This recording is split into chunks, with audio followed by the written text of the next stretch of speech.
안녕하세요. 저는 청소년 지도사 2급 과정을 학습했던 이연서입니다. 현재 학생 신분으로 진로에 대한 고민이 많았습니다. 전공 특성상 평소 기획하는 것에 익숙하긴 했지만 정확히 무엇을 하면 좋을지에 대한 고민이 많았죠.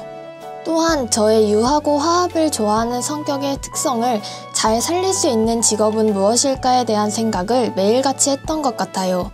그러던 도중 보육교사 과정을 학습했던 제 지인이 청소년 지도사 자격증을 따보는 것이 어떻겠냐고 제안을 해주었습니다. 제 특성을 한껏 살릴 수 있을 것 같다면서 말이죠. 그 지인은 K-스터디라는 곳에서 학습했다는 걸 듣고 저도 따라서 시작하게 되었습니다. K-스터디 과목의 경우 시험, 과제, 토론을 골고루 수행해야 좋은 성적을 받을 수 있는 구조로 되어 있었습니다.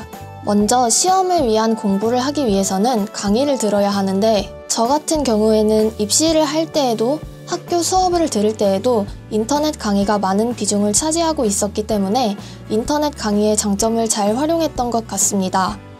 학습을 진행할 때 교환 PDF 파일을 옆에 띄워두고 강조하시는 부분에서 일시정지 및 되감기 기능을 활용하여 교환에 필기를 하였습니다.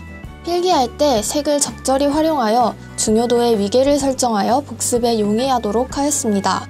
과제의 경우에는 가독성을 가장 중요하게 생각하였습니다.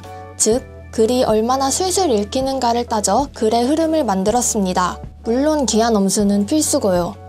표절률 검사 사이트를 활용하여 혹여 제 과제물에 감점 요소는 없는지 미리 파악해본 것도 학습 노하우라고 할 수 있을 것 같습니다.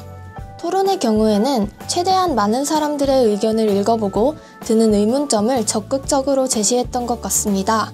다른 사람의 의견을 읽어보니 제 식견이 넓어진 것을 확실하게 깨달을 수 있었던 것 같습니다.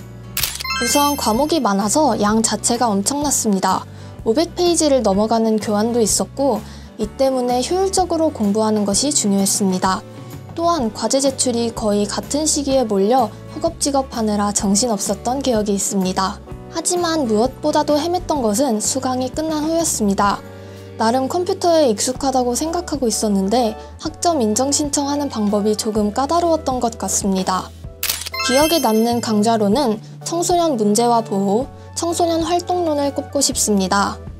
청소년 문제에 관해서는 익히 들어 존재를 알고는 있었지만 막상 문제 청소년을 대면했을 때 어떻게 대하고 문제를 해결할 수 있는지는 전혀 감이 오지 않았습니다. 제 머릿속에 있는 해결 방안은 전문적이지도 않았고 도리어 청소년에게 부정적인 영향을 끼치지는 않을까 걱정되었기 때문입니다. 청소년 문제와 보호는 그러한 제 걱정에 대한 해결책을 제시해준 것 같아 길잡이 같은 과목이라고 평하고 싶습니다. 또한 이론적인 부분을 배우는 과목이 대다수였는데 청소년 활동론에서는 실제 예시를 보여줍니다. 따라서 청소년 활동이 실제로 어떻게 진행되는지에 대한 이해에 큰 도움이 되었습니다. 보여주신 자료를 참고해 스스로 어떤 청소년 활동을 기획하면 좋을지에 대해서도 생각해 볼 수 있었던 것 같습니다. 저는 기억력도 좋지 않고 학창시절 공부를 잘하는 학생이 아니었습니다. 이러한 저도 완강하였으니 혹시 청소년 활동 기획이나 청소년 지도에 관심이 있다면 망설이지 말고 도전해보기를 권하고 싶습니다. 제가 장학금을 받게 될 줄은 상상도 못하고 있었는데요. 인터뷰를 한다는 사실도 얼떨떨합니다. 노력의 보상을 받게 된 것 같아 기쁩니다. 감사합니다. 열정과 도전, K-스터디와 함께 해보세요.